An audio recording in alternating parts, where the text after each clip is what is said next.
Ikaw ba isang gastador or gastadora? Ay nako, sino po sa inyo mga bumili ng mga bagay na hindi nyo plano pero pagkatapos nagsisi kayo? Amen. Kung isa kayong tinatawag na remorse buyer, sa huli parati ang pagsisisi. Kaya nga sa video na ito, pag-uusapan natin ang 10 wise questions na kailangan tanungin yung sarili nyo bago kayo bumili at mag-shopping. Videos that will make you wealthy and debt-free. Hi there, this is Chinkitan, your pambansang wealth coach. No? Sa episode natin to, pag-uusapan natin paano maging wise buyer. Oo, bago ka bumili, anong dapat mong tanungin? Whether we like it or not, lahat po tayo nagkamali na po. At may pinagsisihan tayong binili na talagang nagsisi tayo. Ako talagang many times. I've been alone and many times I've cried. Many times I've wasted my money. Nung minsan may binili ako na akala ko maganda. Pero at the end, pangit pala. Sino sa inyo mga guilty dyan? Ilugay nyo sa comment section. Ano mga binili nyo dati na pinagsisihan nyo? Pakisulat lang. Baka pareho ang binili po natin. Lagay mo sa comment section. Para tama, hindi na tayo magkamali. Ito yung 10 wise questions na tanungin po natin ating sarili bago tayo bumili. Number 1 question. Okay, kumuha ka ng ballpen ha. Coaching session po natin to. Treat this just like a free session between you and me. Number 1 po, need or want? Pangailangan o kagustuhan? Kung pangailangan, bilhin. O, kagustuhan, wag mo na. O, kung kapos ang budget, wag mo na. Pwede naman maghintay, pwede magtiis. Di ba yung pangailangan talaga, yung pag di ka bumili ng pagkain, di ba, magugutom ka. Pero yung kain sa labas, kagustuhan yun. O, uminom ka ng tubig, kailangan yun. Pero iinom ka ng mga kape, mga favorite drinks mo, kagustuhan yun. Di ba? That's the first question. Number 2, question. Can I afford it? Wala namang problema na bumili ng mga kape, milk tea. Ay, ako bumibili ako ng kape, bumibili rin ako ng mga milk tea. Pero I make sure afford ko. Well, paano malaman kung afford mo isang bagay? Simple lang, simple. You want to learn paano malaman kung afford mo isang bagay? All you need to do is just multiply it by 5. No, times 5 mo. Oh, like for example, may kape na ibebenta sa'yo. 200 pesos per cup times 5, 1,000. Based on your income, kung ilalabas mo 1,000, kaya mo ba bumili ng kape na 1,000 ang halaga? Hindi laki-laki naman yun. Hindi ibig sabihin, hindi mo afford. Let's say, bumili ka ng sachet. Ang sachet, 10 piso. Times 5, 50 pesos. Afford mo ba kape na 50? Of course, 50 pesos. Yan, afford mo yan. So, ganito ka mag-isip Kaya nga, I hope mga kaiponaryo, bago ka bumili, paano malaman afford? Multiply by 5. Number 3. Next question. Bago bumili, may alternative ba? Baka pwede namang hindi branded, pwede generic. Parang gamot, diba? Ba't ka bibili ng paracetamol na may brand na alam mo 5 times higher, pwede ka naman bumili ng paracetamol na generic. Ba't ka bibili kung pwede ka manghiram?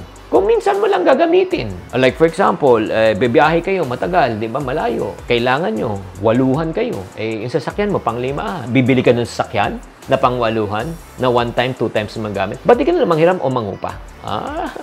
Alternative ang tawag dyan. Number 4 po, tanungin mo rin sarili mo, sa pagbibili mo ng bagay na ito, ano ang value na maidadagdag sa'yo? Ito ba ay may pakinabang sa long term? Kasi may investment, kikita ka. O kung kikita, bibilin ko. Kung gagastos, hindi ko bibilin. Lalo na kung kapos ang budget ko.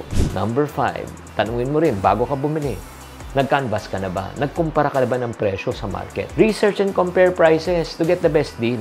How many times ikaw nasa Tiangge ka, may nakita ka, nabudol ka, binili mo. Di ba? Nagmamadali ka. Pagkatapos, paglipat mo sa kabilang ay, ba't mas mura dito?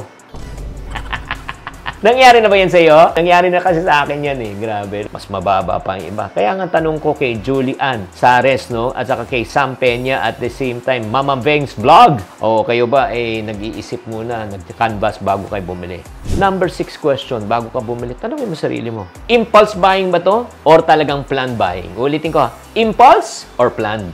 Pag impulse, wag muna. Wait, kapeng mainit. Mga 30 days. Wait ka ng 30 days. Check mo after 30 days kung may nginig pa. Ibig sabihin, kailangan mo, bilhin mo. Diba? Pero kung after 30 days, wala na. Buti na lang, di ko binili. Diba? Lalo na nung pumasok ako sa isang gallery, may nakita ako.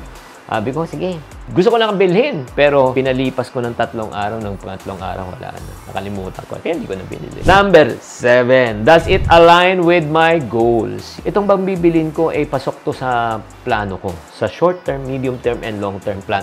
So, kung align siya sa iyong goals, itong bibilin mo na ito, by all means, go. Pero pag hindi siya align, kaya impulse, wag. Number 8. Question, bago ka bumili.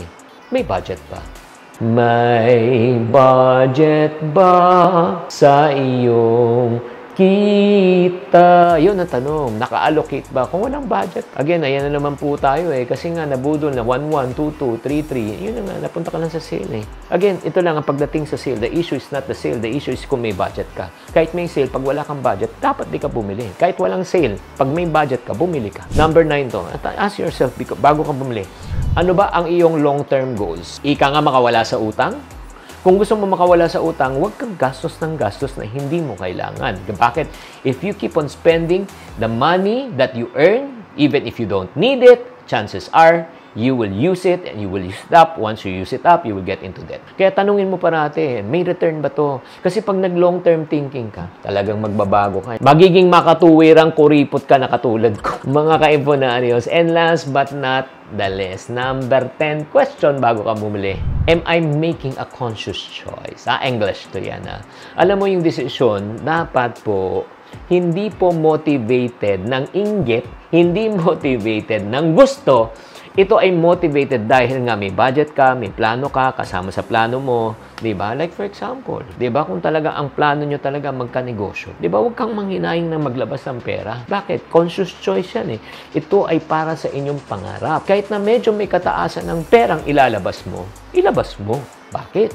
Kasi nga, pwede kang kumita. And these are what we call as good investment and good opportunities. By answering these 10 questions, mga friendship, malalaman mo na talaga kung tama ang bibilin mo o hindi.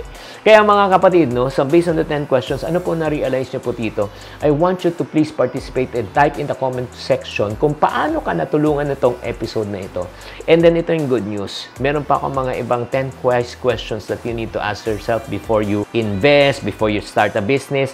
Nandun na po sa lahat ng comment section po sa description. Hanapin nyo na lang. Panoorin nyo po yan at paulit-ulit nyo na panoorin hanggang maisa puso at masaisipan po natin para kayo ay talagang maging ganap na isang tunay na iponaryo. Tatandaan, tamang karunungan, tamang disiplina po ang susi sa pagyaman.